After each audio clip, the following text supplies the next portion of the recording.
je vous amène au parc Astérix, je vous invite. Il insiste tellement, il prend une grande voiture avec un Israélien dedans, et je me retrouve tout d'un coup propulsé au parc Astérix. Et même les enfants qui insistent pour que je fasse le manège avec mon chapeau, ma barbe, tout le monde me regarde. J'ai même fait Mignane là-bas. Et à un moment donné, je dis, malgré tout, il faut que je voie des animaux. J'en ai peut-être vu, mais je n'ai pas remarqué. Et là, il y a des dauphins. Vous savez, quand vous allez au parc Astérix, il y a des dauphins, et ces dauphins sont extraordinaires. Quand j'ai vu les dauphins du parc Astérix sauter, s'amuser pour faire plaisir aux hommes, on leur demande rien. Et d'une puissance extraordinaire, j'ai dit, Ribono Shel Olam, je suis récompensé, j'ai eu raison d'aller au parc Astérix, ce que je vois, c'est magnifique. À peine j'avais dit ça, il y a une famille d'Africains à côté. Il y en a un qui se met juste devant moi, qui me dit, vous êtes Monsieur Radford? Je dis, ça y est, j'ai refusé un manuscrit, j'ai une chose désagréable, il va me reprocher plein de trucs, et puis je vois plus les dauphins. Il me dit, je voudrais vous raconter une histoire, vous ne vous souvenez pas de moi, c'est normal. Un jour, Madame Shulamit, qui était une présidente de l'Ulpan Akiva à Netanya, était pressentie pour le prix Nobel de la paix. Figurez-vous que vous aviez inauguré, à la demande d'André Chouraki qui était venu à Livizel, il m'avait propulsé et j'avais fait le premier discours. Et il y avait un palais rabbin et tout ça. Et vous avez parlé ce jour-là de choses qui m'ont tellement touché que je suis parti en Israël, je me suis converti à la rabbanout. Alors moi déjà je suis étonné, je voulais voir les reconnaissances des animaux, je vois la création d'un homme. Et en Africain, je vois du coup ça qui pas derrière sa tête, que je n'ai pas remarqué. Et il me dit, et je voudrais vous présenter tous vos enfants, il me présente toute sa famille. Le père, la mère, la grand-mère, ce que moi j'ai pas réussi à faire, à mon grand regret, c'est même père d'un de mes frères qui est resté comme il était. Ses sœurs, ses frères. Tout le monde était converti à la rabbanout, ils habitaient tous Israël. Et je dis, où vous habitez? Ils m'ont répondu à Mdebrak. Alors j'ai dit, Ribono Shel Olam, maintenant j'ai compris pourquoi tu m'as emmené au parc Astérix. Au moment du doute, au moment de la fatigue d'un homme, tout homme tout d'un coup se dit, c'est peut-être un peu lourd à porter. J'ai vu qu'il y en a qui portaient beaucoup plus lourd et avec beaucoup plus d'aisance que moi. Ça vaut largement ce que vous venez de voir chez Drucker et tout ça. Et donc ces gens-là, m'ont invité, mais on était tellement, mon épouse qui est là et témoin, pantois que j'ai oublié l'adresse, j'ai oublié le téléphone, j'ai tout oublié, j'ai laissé tout ça, et je l'ai simplement raconté dans le livre en espérant qu'un jour, un de ceux-là peut-être viendra me voir.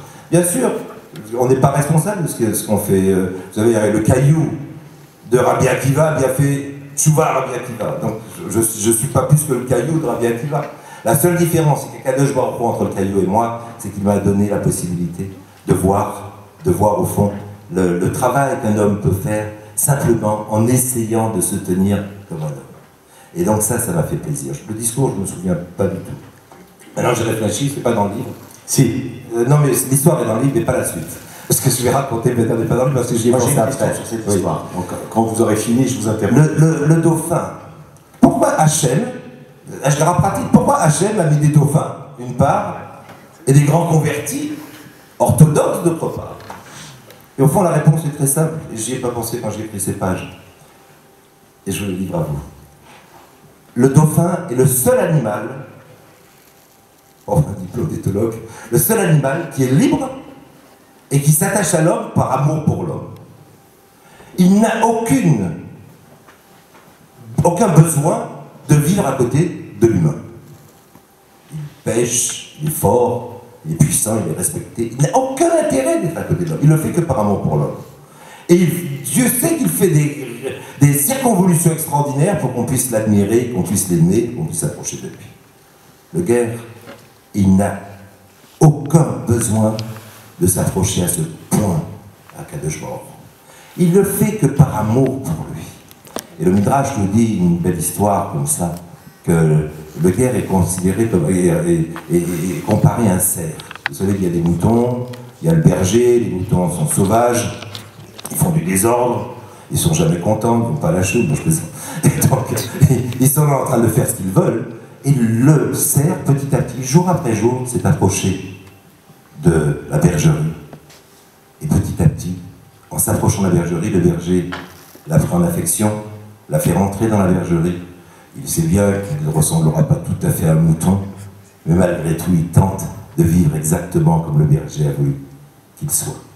Et du coup, les moutons se sont calmés en voyant ce cerf rentrer. Donc cette histoire je n'ai pas raconté la fin, mais cette histoire en fait est une histoire d'éthologie naturelle et en même temps d'amour naturel pour un homme, pour l'immanent. Pourquoi c'est arrivé? Après j'ai fini. Pourquoi c'est arrivé? Je parle de mon affaire personnelle. Vous voyez, c'est très simple. J'avais un grand-père qui était juif, mais il se disait aussi Caraïbe, il se disait de toutes les nations, mais sa mère était juive. Et à l'âge de 6 ans, ses parents en sont décédés, donc vous savez, on est au fin fond des Antilles, et il faisait marchand de simple, il ramassait les choses du marché, puis il vendait tout ce qu'il trouvait. Et ses sœurs faisaient des ménages là où il pouvait, il ne savait ni lire ni écrire, et je ne le dis pas dans le livre, par pudeur pour ma mère, je lui ai appris à écrire quand j'avais 18 ans. Et il m'a écrit ses mémoires à ce moment-là. Et donc ce grand-père-là, il a toujours eu sa photo chez moi avec son béret sur la tête et son visage à Emmanuel Berle ou à Edmond Jabès.